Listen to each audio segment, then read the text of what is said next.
All right, 4 minutes of flooding, cop watching, and a shooting case that doesn't sit well still with a lot of people 2 years after it happened. Time for the Fox 4 with Ben Ferguson, radio talk show host of WBAP Radio. Are you sure that wasn't you driving that car earlier today that slow on the interstate? No, I'm usually the opposite. I can see that happen, you know. Yeah, not that slow. Now that I'm a grandpa, right? Yeah, there you go. I see where you're headed. All right, Ben, let's start with the rain and the flooding. I know you and your family spent the weekend in Houston. There was some serious flooding there. How'd everybody do? Incredible. I mean, you just see where so many areas that they'd never seen anything like this before were flooded out so quickly.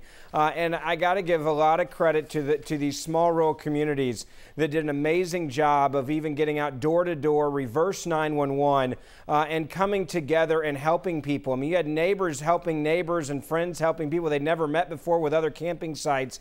And even in Houston, I mean, you had literally thousands of cars that people had to abandon on major, roadways like the equivalent of R30 that comes right through downtown, and people had to get out and literally just get to safety. And so when you see this, I think one thing we learned from this is the state and volunteers and the Texas spirit is alive and well, and people pitched in and helped. It was pretty impressive.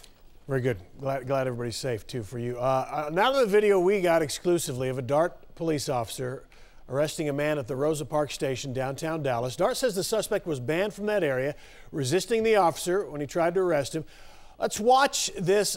I think it starts to get bad because people think he has him in a chokehold, and so the crowd jeers the officer, and then somebody steps forward. It really gets ugly. Ben, you've seen it. Yeah. Our viewers have seen it, and some of the jeering gets bad as well. What's your initial takeaway here? This is something that's very troubling because we're now starting to see this where you have a police officer that automatically people around him are assuming that he's not doing his job the appropriate way or in the correct manner, when in reality he is doing his job. But the lack of respect that we now have for police officers. Here's where the guy tried to help. Do we have sound on this? Can we raise the sound just for a second?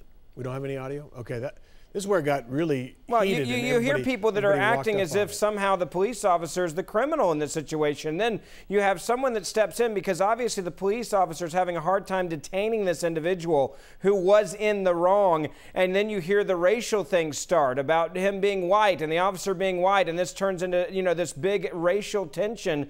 And this is what's come out of Ferguson and Baltimore, which should be concerning.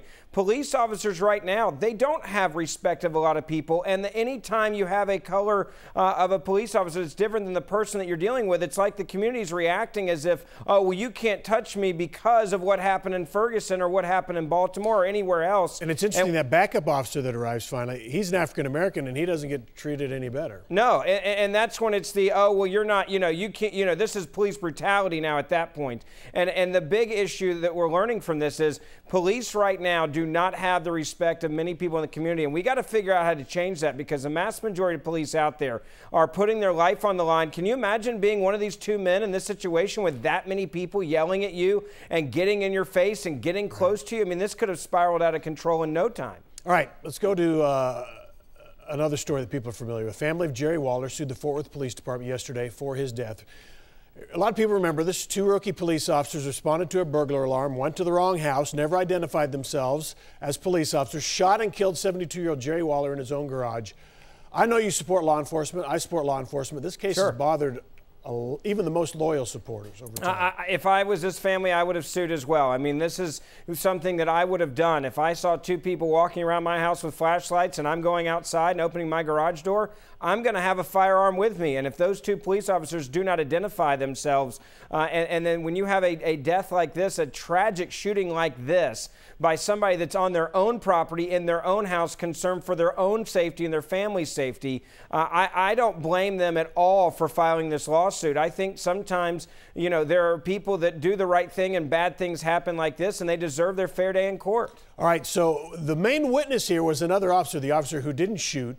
He got fired for lying. Yeah.